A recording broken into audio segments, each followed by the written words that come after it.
Hello, and welcome to SG Squared.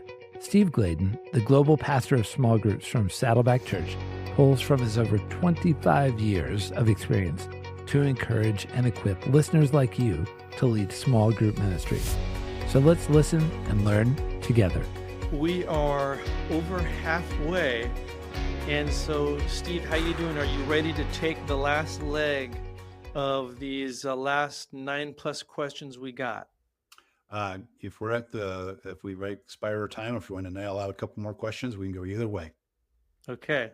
Well, I've got about 9 more for you, and I need you to just take a deep breath, channel your Ohio State fighting spirit, and answer these with the best of your ability. Okay, so here we go. Here's a good question.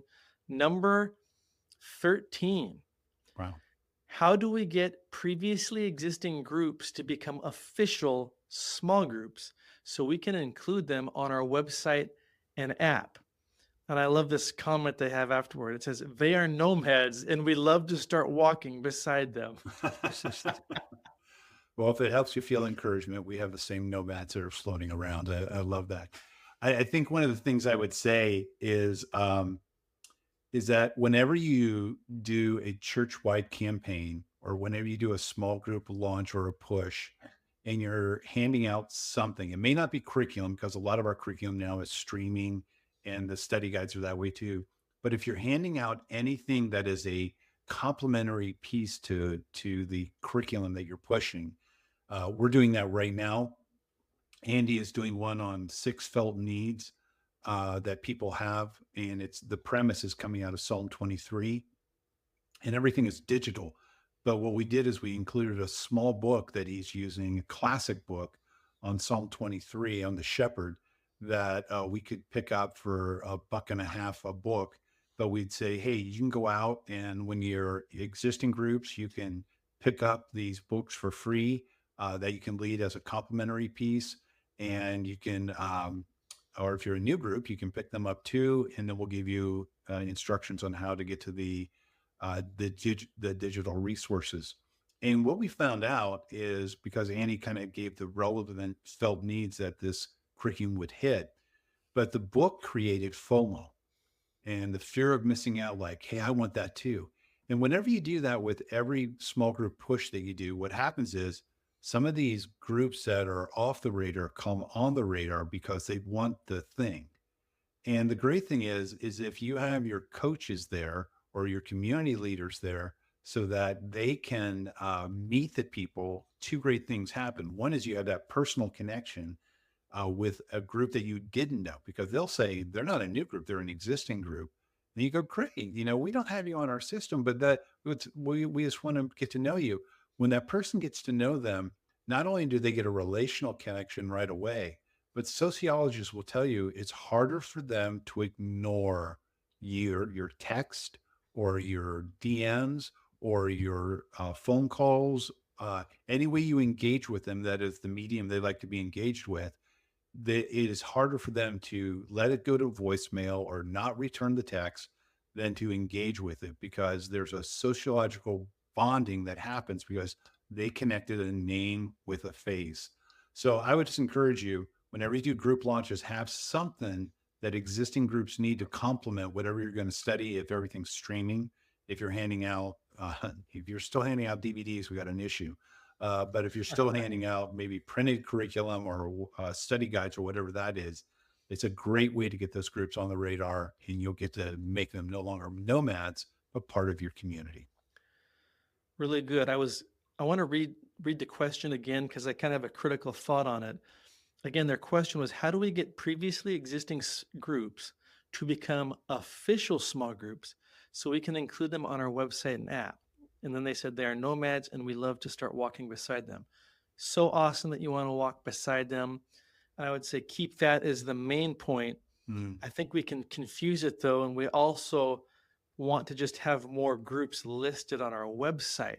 And so we got to remember, if this is a group that's been around a while, and let's say it's a good group of friends, they might want to be a closed group. And so you got to ask yourself, do I have closed groups and open groups? Is that okay?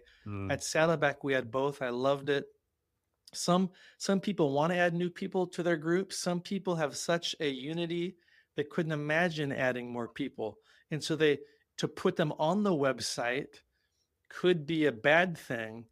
And so you got to think about, is this a closed group or a open group? And if it's a closed group, that's okay. Instead of trying to get them to add more people or take strangers in, just focus on starting new groups. Is that right, Steve? Yeah, you definitely don't want a closed group that is on your website, because there's no worse customer service than someone reaching out to that group and they go, "Oh, we're closed." Yes, you only want your open groups up on your website. But you're bringing up a great point too, is that you want to make sure you're caring for the right groups, you're doing the right strategy with the right groups and all that. So, yeah. Okay, moving on to number 14.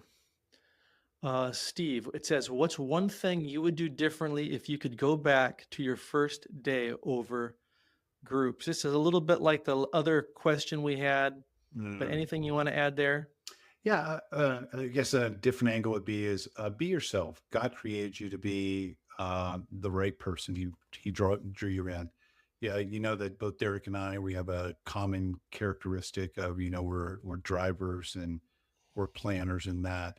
The thing I love in First Peter 5, it talks about in the first number of verses, he says, some are shepherds, some are overseers, and some are elders, and they're all talking about the same person, but you tend to have some degree of shepherds that you love to care. You have that caring piece in you, the nurturing piece in you. Some are elders. You have that development piece in you. You like to take people and develop them and take them to a place of themselves. Some are overseers, and those are the process people. Those are the people that are a little bit more strategic, and they want to build processes and bring people through them. Each one of us have parts of each one of those. The thing you have to ask yourself is, if you have a dominant piece in there, like I'm more of an overseer, I've got to make sure I have shepherds around me, and I got to make sure I have elders around me, not in the sense of the church eldership, but in the sense of people that love to develop others. And you got to be able to bring people around you that are not like you to complement your ministry. So when you're looking at that question, you're saying, um, I can't. Derek, can you read it for me one more time? Yeah, it's what's one thing you would do differently if you could go back to your first day over groups? Yeah, is being able to say, I am who God made me to be, and so just to get people around me that can help me out, because they will help you be more strategic in how you do ministry. And speaking of strategic, is just making sure I would also make sure I'm doing groups more strategically. In my student pastor days, I did small groups, but in the San Fernando Valley, I did them literally more for survival, versus doing them strategically to build disciples. And so that would be the other thing. Well said. Number 15, this is a good one. How do we create a church culture of groups? What's the top piece of advice you'd give there, Steve? Okay, how can we create the church culture for groups? I would say one thing is it's got to take time. It's going to take consistency. Basically, once you know your end in mind, what you're trying to produce in your small groups, once you can be consistent with that, I think day by day is you want to focus on that particular thing. One of the things that happens in some churches is that you can the pastor can change his mind with every conference he goes to every year. And the more that you can decide, what are we trying to produce? What's our church? What's our unique thumbprint that we're trying to provide for our community that our church can do? And once you understand what a disciple is, working that, you can be a lot more consistent. And the more you're reinforcing what the senior leader wants to do with the church, and that you're producing the disciples that he wants to, you're going to start to build that culture for groups. It's a whole phrase. You're moving from a church with small groups to a church of small groups, where it's not that they're just one of the menus of whatever you're doing in your church, but that they're a strategic component for building people to be the followers of Jesus that you want. So I would say once you can answer the question of what are you trying to produce, then with your senior leadership, you can start to work with them to let groups be a complementary piece that is done inside your church that builds people to be the followers that Jesus wants. So good. And I'll just throw in a couple additives. Please. How do we create a church culture of groups? Like Steve's already said, get your senior leader on board. Make it easy to start small groups, create easy on-ramps for people to join a small group. That's why you want to do at least one good campaign a year. And you can go back and search this podcast for campaigns to find out what we mean by that. And then just talk about groups nonstop. People should hear about your groups in announcements on the weekend. They should read about groups on your website. They should hear your pastor talking about small groups, and they should see signage. Sign up for a small group here at the booth. Don't let them escape without seeing that small groups is what we do, and it's almost weird if you're not in one. Is that good, Steve? Yeah, no, I think that's good. And so listen to that. It's good stuff. Okay, number 16. Top tips for getting long-time groups to multiply. Oh boy. Okay, so this is the infamous question on multiplication. And what we're talking about here is two things. One is rapid cell multiplication. That means this is what this question is referring to, is that if I have one group, how do I split, multiply, divide, whatever it is, into two? 2 becomes 4, 4 becomes 8, 8 becomes 16. If that works in your culture, I would say without a heart, do it. But probably what this question is coming from is because people aren't wanting to do it.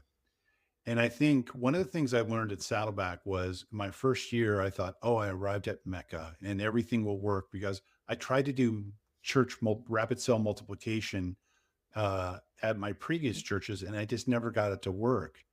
And what I discovered is in my first year at Saddleback, it didn't work there either. And there are some groups, but a very low percentage, about 1 or 2% of our groups at Saddleback, that will actually multiply. And there's nothing wrong with that if they are ready to do that. But what I discovered is that when it failed for a year, we had some people do outside of our small group ministry, do focus groups with those groups and saying, why, when you know it's biblical, why wouldn't you do it?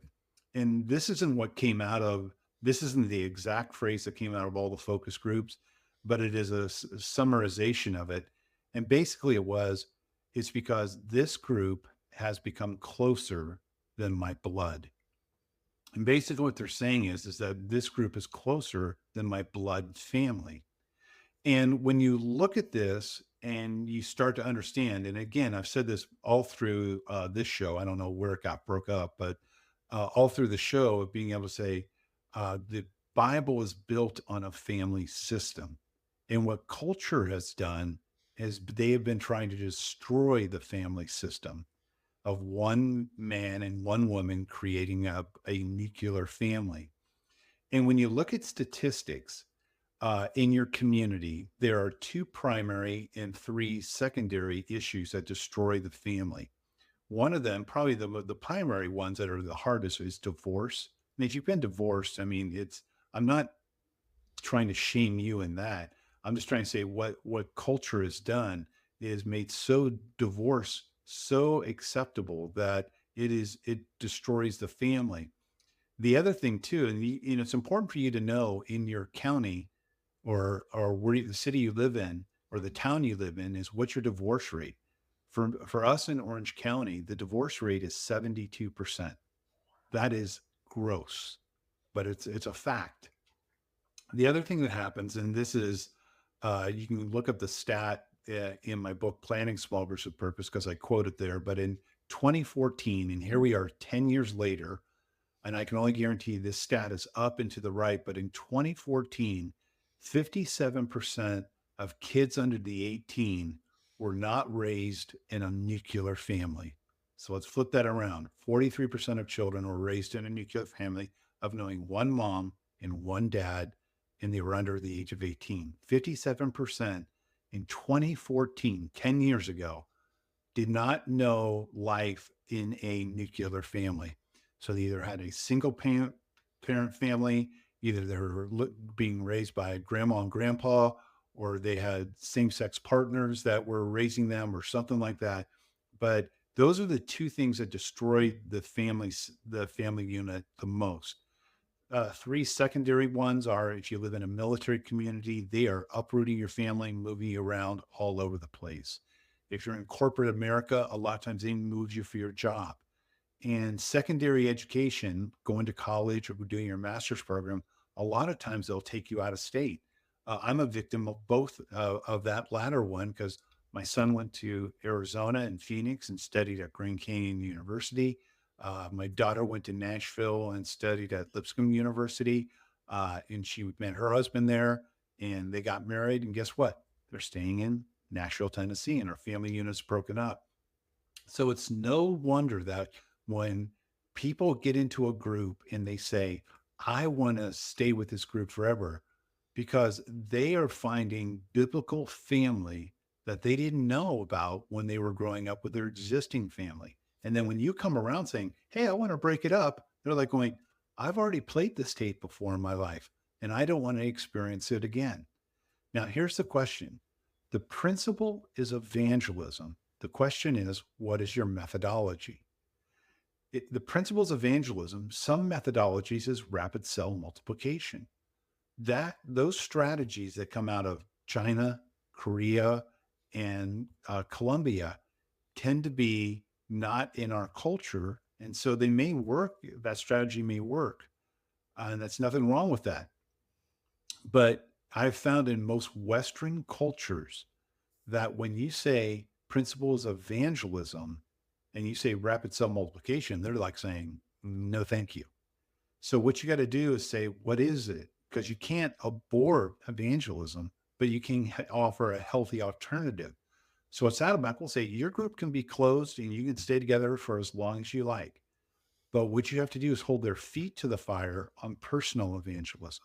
And that is, who is their one life that they are trying to build a relationship with that doesn't know Jesus, that they're trying to bring to know the Lord?